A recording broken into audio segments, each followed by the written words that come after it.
How to exercise when you don't like to exercise. You know it is good for you, but you hate it. So now what? Disliking exercise isn't some kind of moral failure. It doesn't mean that you are broken or lazy, it is just your personal preference. Still, there is no denying that exercise is good for the human body. But how do you exercise when you don't like it? In this video, I'll share you 5 refreshing strategies which I learned from my coaches that can help you stop fighting with exercise. Strategy number 1, stop trying to exercise. You heard it right. Stop trying may sound like strange advice, right? But you hear me right. If exercise feels like an impossible, torturous task, the best approach might be to take it off from the table completely. A few reasons. For one, the more you push against your own resistance, the more that resistance is likely to grow. Conversely, if you stop telling yourself you should exercise, you might discover you are more likely to do that. Also, you don't have to exercise. Yes, it is good for you, but you are in the driver's seat in this life and you get to choose how you spend your time and energy. That said, if you want to explore movement in a pressure free way, check out these tips. Try a do nothing experiment. Here is a weird idea, right? See, limit your movement for a few days and see what happens. And what happens? Eventually, most people are going to want to move in some way. That will say, wait a second, I actually want to move around a bit, right? I want to go for a walk. See, this isn't about tricking yourself into wanting to move. It is about learning if and when movement does feel good for you. You might discover your body craves movement more than you realized. And number two, you can do is focus on other ways to improve your health. See, it can be easy to fixate on the things you think you are bad at, right?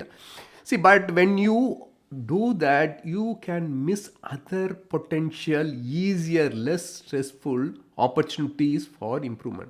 See, you could put your time and energy into improving your sleep, your stress management, your nutrition, and so on, right? Exercise isn't the only ingredients in a healthy life. Of all the health improving options available to you, what is the most appealing?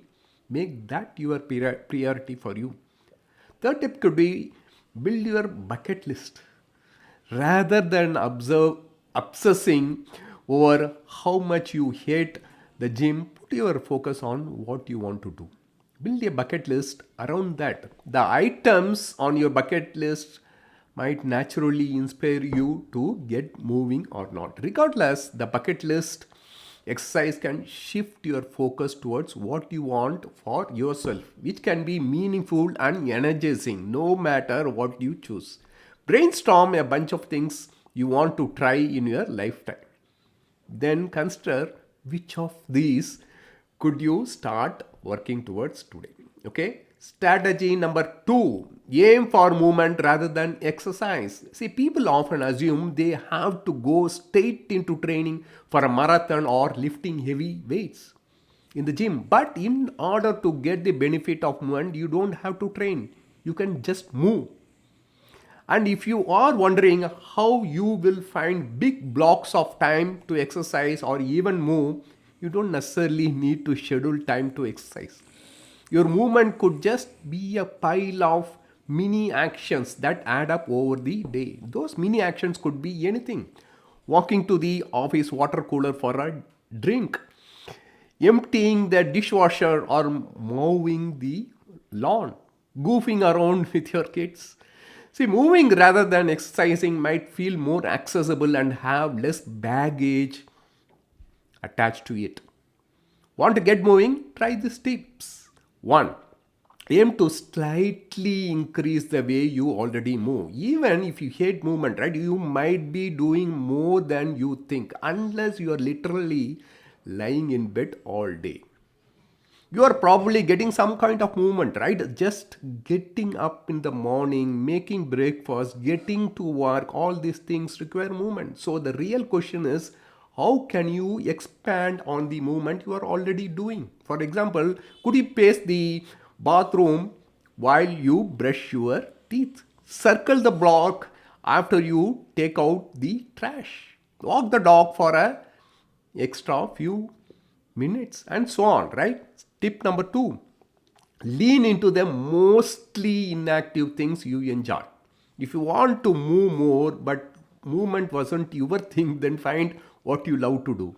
For example, many hobbies involve movement, even if they aren't seen as fitness activities. For example, love to read, walk to the library, or stroll around a bookstore.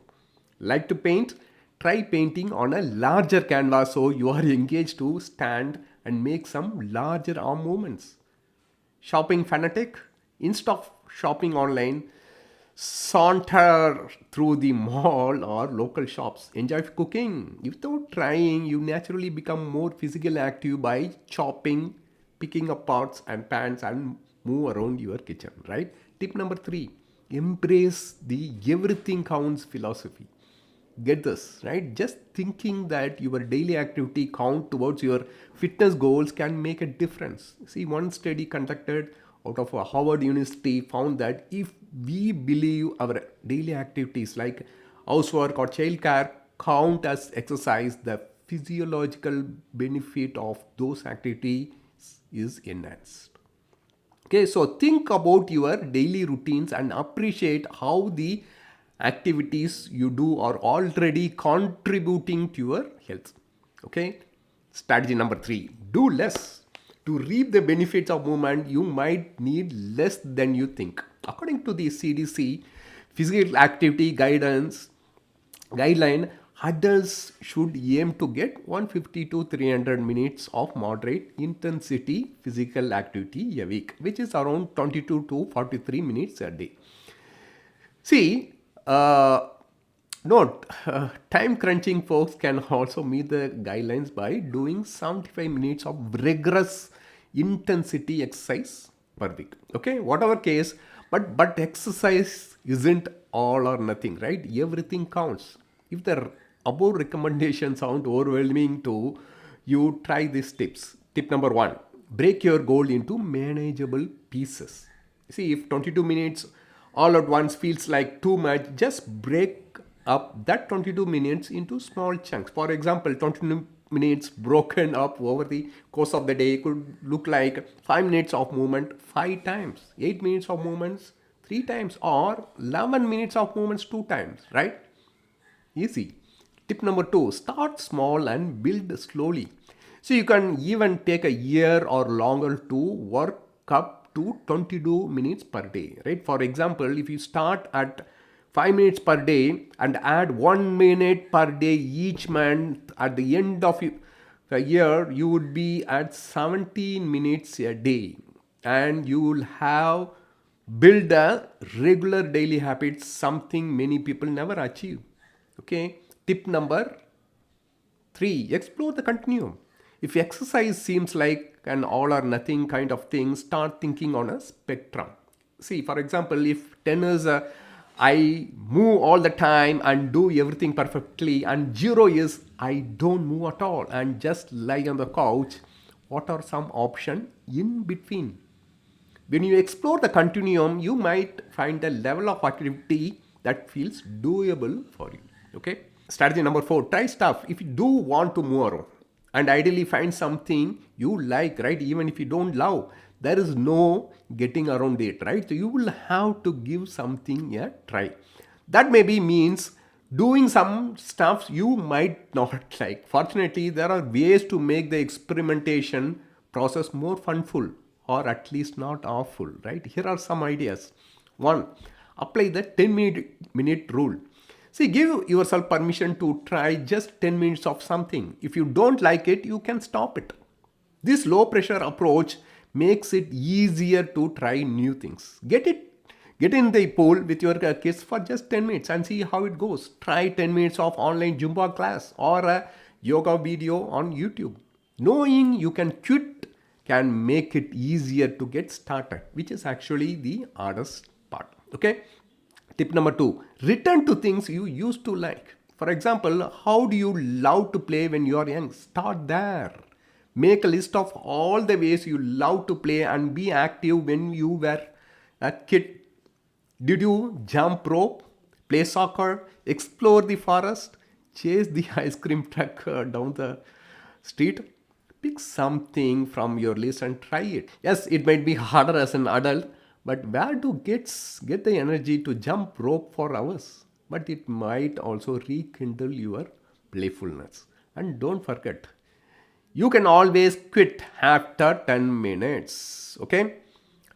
Tip number three, create your bingo card of new activities. Even if you think you hate all exercise, there are probably things you haven't tried. To experiment, create a bingo card of new activities. On each square, put an activity you'd like to try. Maybe yoga goes on one square, Zumba, hiking, boxing, and so on, right? Then for the next 30 or 60 days, aim to fill the bingo card by trying each activity. In the end, maybe you will still hate everything you tried, but even if you don't like the activities themselves, the process of experimenting can be weirdly fun. Okay? Strategy number five, adjust your expectations. By adjusting your expectations around the exercise, you can make the whole thing less of an ordeal. Maybe even more fun. Here's what that can look like. See, don't worry about loving it, aim for tolerable instead. The good news is that you don't have to love it. The goal is to find something tolerable that adds some value to your life. Think of like brushing your teeth, right? So no one gets really excited about doing it, but you know it is important for your health and it feels good after you do it, right? Finally, be nicer to yourself. Okay? Okay, now don't miss out the opportunity to achieve your health and weight loss goals in just 90 days. Click the link in the description to access my free video training where I will share personalized science based strategies to help you lose 6 kg and improve your overall health and wellness. Okay? Thank you for watching this content until this the end. If you like this content, please like and share. I will record more such contents for you in the coming days. Until next time, cheers, God bless, bye bye.